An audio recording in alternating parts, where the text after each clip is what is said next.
sheekotaa fi manguddoo fi maarroo namni wanni isaan as keessa naqin jiru adaba isaanii godhanii haa qaraasisanii haa salaachisanii jette intalti takka.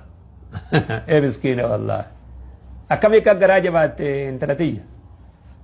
Maaltu akkanatti garaa si jabeesse. Maaltu akkanatti abbootallee ijjitanaan si laalchise. Maaltu maali balaa maaltu nutti bu'e. Sheekotiin kitaaba beeyti kitaaba qabdi salaachisu dalagaan isaanii sanii bakka kana jidduu seenumaa hin qabanii jedhan dhiyoota akkanan dhagaye asirratti. Eenyu seena duuba nuti hin seenin. Eenyu abbaa biroo qabdanii. Eenyu abbaan keessan. Rabbi sodaadhaa waan fokkataa walirratti oofaa jirtan kana rabbuma isin uume sodaadha. Rabbuma oksijiina humna ati namaa miitu san oksijiina ati namaa miitu san onnee ati namaa miitu san rabbii sii kenne san sodaadhu daqiiqaa tanarraa kaasaa rakkoo walirratti ooftan gadhiisa.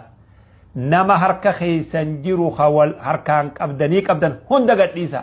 Rakkoo teeysan karaa beeytaniin furadha. Dubartii xixiqqoo joollee dubraallee dhaqqabe rakkoon kun. Samaal taatayyaa joolle. Faya baabaa kiyya maaluma taatayyaa abbaa.